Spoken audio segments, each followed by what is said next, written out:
Hello students, इस video में हम क्लास 10th का गज़ल पढ़ने वाले हैं।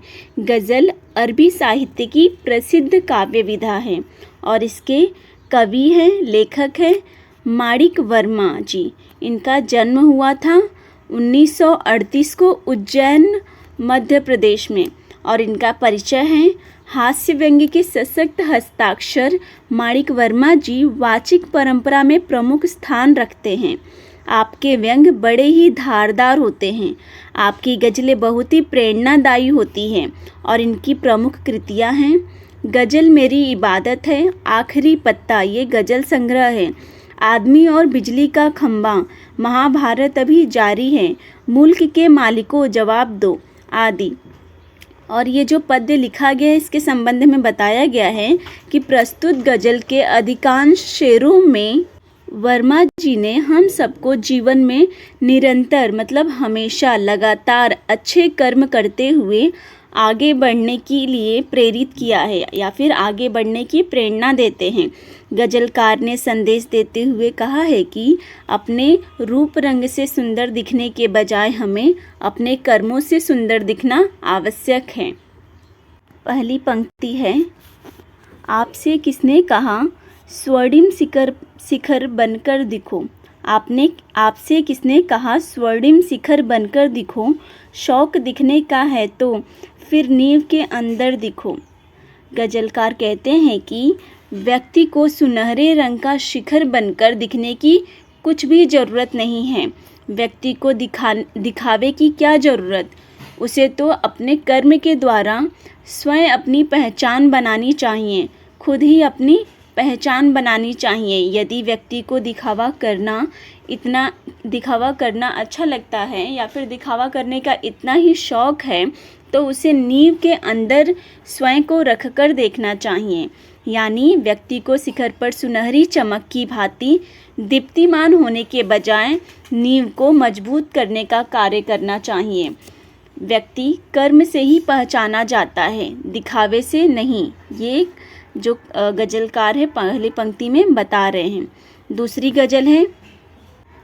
पंक्ति है, चल पड़ी तो गर्द बनकर आसमानों पर लिखो। चल पड़ी तो गर्द बनकर आसमानों पर लिखो, और अगर बैठो कहीं तो मील का पत्थर दिखो।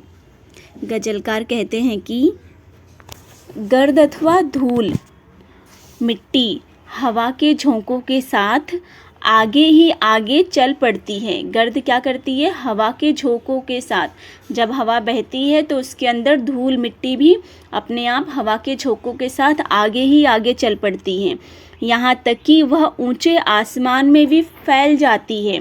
देखा जाए तो गर्द सामान्य होती है, फिर भी वह आसमान पर अपना अधिकार कर लेती है। इंसान तो उससे महान होता है। अगर वह चाहे तो मील का पत्थर बनकर सभी के लिए पथ प्रदर्शक का कार्य कर सकता है। वह अपने अच्छे कर्मों से समाज के सामने एक मिसाल प्रस्थापित कर सकता है। तीसरी पंक्ति है यहाँ पर, सिर्फ देखने के लिए दिखना कोई दिखना नहीं। यहाँ पर क्या बोल रहे हैं गज़लकार, सिर्फ दिखने के लिए दिखना कोई दिखना नहीं, आदमी हो तुम अगर तो आदमी बनकर दिखो। इस पंक्ति में बता रहे हैं गज़लकार, कहते हैं दूसरे हमारे रंग रूप को देखकर हमारी तारीफ़ करें, दूसरे लोग हमारे रंग रूप को देखकर हमारी तारीफ़ करें, इसलिए अपने आप को दिखावे की वस्तु बनाकर समाज के सामने प्रस्तुत होने में किसी भी प्रकार की भलाई नहीं है। आखिर हम आदमी हैं तो हमें आदमी बनकर समाज के सामने प्रस्तुत होना चाहिए। हमारे हृदय में जो आदमियत सोई हुई है, जो मानवता सोई हुई है, उसे जगाकर सभी के कल्याण के लिए हमें आगे आना चाहिए। मनुष्यता को मतलब जीवित रखना चाहिए। नेक्स्ट है यहाँ पर, जिंदगी की शक्ल जिसमें टूट कर बिखरे नहीं, जिंदगी की शक्ल जिसमें टूट कर बिखरे नहीं, पत्थरों के शहर में वो आईना बनकर दिखो। इसमें गज़लकार कहते हैं कि व्यक्ति को अपनी ज़िंदगी स्वयं ही सुंदर व समृद्ध बनानी चाहिए। पत्थरों के इस शहर में यानी कठोर हृदय वाले लोगों की इस दुनिया में व्यक्ति को अपनी ज़िंदगी स्वयं संवारनी होगी। उसे ऐसा आईना बनने की ज़रूरत है जिसमें वह अपनी ज़िंदगी रूपी सूरत को हमेशा तरोताज़ा व प्रसन्न रख सकता है। नेक्स्ट है अपना यहाँ पर, आपको महसूस होगी तब हर एक दिल की जलन, जब किसी धागे सा जलकर मोम के भीतर दिखो। कितनी अच्छी पंक्ति है। आपको महसूस होगी तब हर एक दिल की जलन, जब किसी धागे सा जलकर मोम के भीतर दिखो। इसमें गज़लकार बता रहे हैं कि मोम के अंदर धागा होता है, वह जलता रहता है किंतु दूसरों को रोशनी देता है। व्यक्ति को भी मोम के अंदर समाये हुए धागे की भांति, धागे के जैसा दूसरों के लिए मर मिटने के लिए तैयार होना चाहिए। जब ऐसा होगा तब व्यक्ति को अन्य लोगों की व्यथा वेदना का एहसास होगा और व्यक्ति दूसरों की पीड़ा को स्वयं के मन में महसूस करने लगेगा। व्यक्ति में संवेदनशीलता का होना बेहद जरूरी है। एक जुगनू ने कहा मैं भी तुम्हारे साथ हूँ, वक्त की इस धुंध में तुम रोशनी बनकर दिखो। इस पंक्ति में गज़लकार कहते हैं जुगनू यानी रात में चमकने वाला एक ऐसा कीट मतलब इंसेक्ट जो स्वयं प्रकाशित होता है अच्छे कार्य के लिए। एक जुगनू भी व्यक्ति का साथ देना चाहता है। व्यक्ति को सिर्फ अच्छे कार्य के लिए आगे आना चाहिए। उसे विपरीत परिस्थितियों में यानी अंधकार रूपी जीवन में रोशनी बनकर दूसरों का पथ प्रदर्शक बनना चाहिए। दूसरों को खुद परेशानी में होते हुए भी दूसरों को राह दिखाने का कार्य करना चाहिए। नेक्स्ट पंक्ति है अपनी, एक मर्यादा बनी है हम सभी के वास्ते, एक मर्यादा बनी है हम सभी के वास्ते, गर तुम्हें बनना है मोती सीप के भीतर दिखो। इसमें गज़लकार कहते हैं जीवन में सभी को मर्यादा का पालन करना पड़ता है। मर्यादा के बिना व्यक्ति का विकास संभव नहीं है। मोती अपने निर्मित काल में सीप के भीतर मतलब अंदर होता है, वह भी मर्यादा का पालन करता है। तब जाकर वह चमकीला व मूल्यवान होता है। यदि व्यक्ति को भी अपने जीवन में सफलता की मंजिल हासिल करनी है तो उसे अपने जीवन में मर्यादा का पालन करना आवश्यक है। व्यक्ति के पास सहनशीलता का भाव होना चाहिए।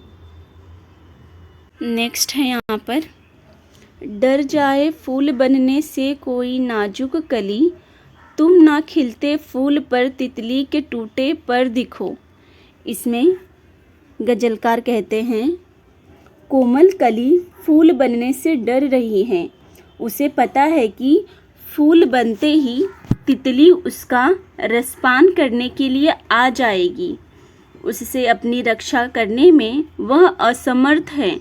कवि कहना चाहते हैं कि व्यक्ति को समाज की सुकुमार कलियों की खिलने में सहायता करनी चाहिए, न कि तितली के समान उनका शोषण करना चाहिए। कोमल कली के मन में छुपे डर को दूर भगाने का प्रयत्न करना चाहिए। अर्थात मतलब कवि क्या बोल रहे हैं कि हमें समाज के जो वीक लोग हैं, जो कमज़ोर लोग हैं, उनका शोषण नहीं करना चाहिए। उनको आगे बढ़ाने में सहायता करनी चाहिए, उनकी मदद करनी चाहिए, उनकी रक्षा करनी चाहिए। लास्ट अंतिम पंक्ति है अपनी, कोई ऐसी शक्ल तो मुझको दिखे इस भीड़ में, मैं जिसे देखूं उसी में तुम मुझे अक्सर दिखो। इसमें गज़लकार कहते हैं कि दुनिया की इस भीड़ में कोई तो व्यक्ति मुझे ऐसा मिले जिसमें मुझे ईश्वर के दर्शन हो, अर्थात जिसके सत्कर्म देखकर मुझे ईश्वर की याद आ जाए, जो मनुष्य के रूप में देवता हो। यह दुनिया बड़ी स्वार्थी है, पर इस दुनिया में भी ये दुनिया तो बहुत स्वार्थी है, पर इस दुनिया में भी इस स्वार्थी दुनिया में भी निस्वार्थ भाव से लोगों की सेवा करने वाले लोग मौजूद हैं, जो अपने कर्मों से इंसान नहीं भगवान हैं, जो अपने कामों से और अपने कर्मों से इंसान नहीं भगवान है। समझ में आया? लास्ट वाली पंक्ति कवि बोल रहे हैं कि इस जो स्वार्थी दुनिया है उसमें मुझे कोई निस्वार्थ भाव करने वाला व्यक्ति दिखे, जो जिसे देखकर मुझे भगवान की याद आ जाए, वो भगवान के समान हो। और इस स्वार्थी दुनिया में भी निस्वार्थ भाव से लोगों की सेवा करने वाले लोग अब भी मौजूद हैं, जो अपने कर्मों से अपने कामों से इंसान नहीं भगवान के जैसे हैं। एक शॉर्ट में समरी बता देती हूँ इस गज़ल का, संक्षिप्त में समरी, ताकि आप लोगों को ये और भी ज़्यादा अच्छे से समझ में आ जाए। प्रस्तुत गज़ल से कर्म ही पूजा है का भाव स्पष्ट होता है। गज़लकार ने व्यक्ति को समझाते हुए कहा है कि उसे सुनहरा शिखर बनने की अपेक्षा नींव को मजबूत बनाने का कार्य करना चाहिए। व्यक्ति को तन की सुंदरता से अधिक कर्म को महत्व देना चाहिए। उसे मील का पत्थर बनकर दूसरों का पथ प्रदर्शक बनना चाहिए। इंसान की इंसान बनकर रहने में ही श्रेष्ठता व भलाई है। उसे इस कठोर हृदय वाली दुनिया में अपने आप को संभाल कर रखते हुए दूसरों के जीवन को प्रेरित करने का भी कार्य करना चाहिए। इंसान के पास परदुख कातरता का भाव होना चाहिए, ताकि वह दूसरों के दुख दर्द को समझ सके। उसे अपने जीवन में मर्यादा का पालन करना चाहिए और जीवन में उत्पन्न होने वाली प्रतिकूल परिस्थितियों के साथ जूझना चाहिए। असफलता प्राप्त होने के बावजूद भी संघर्ष करना चाहिए, मेहनत करनी चाहिए और जीवन में अच्छा कर्म करने के लिए प्रत्येक व्यक्ति को आगे आना चाहिए। इसी में सभी की भलाई निहित है, इसी से सबकी भलाई होगी। शब्द संसार है यहाँ पर देखिए। स्वर्णिम मतलब सोने के रंग का या सुनहला, गर्द मतलब धूल, शक्ल मतलब चेहरा, धुंध मतलब धुआं या कोहरा। इसके बाद सूचना के अनुसार कृतियाँ कीजिए।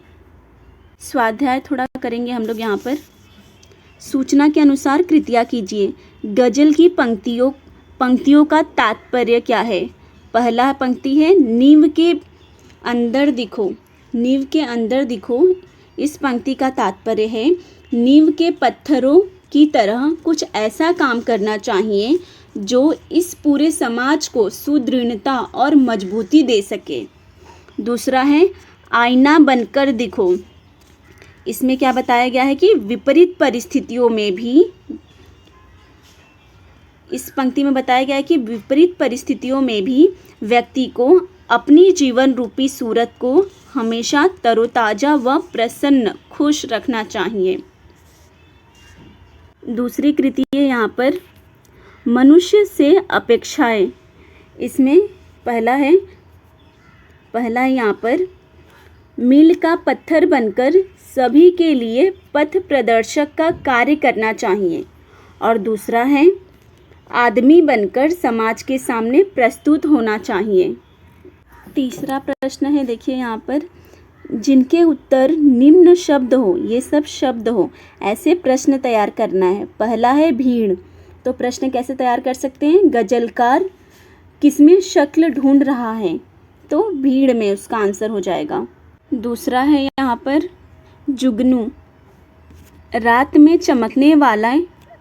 चमकने वाले एक कीट का गद्यांश में प्रयुक्त नाम लिखिए, तो कौन सा कीट है वो? जुगनू, इसका उत्तर हो जाएगा। तीसरा है यहाँ पर तितली। खिले हुए फूल पर किसके पर टूट जाते हैं? तो उसका उत्तर हो जाएगा तितली।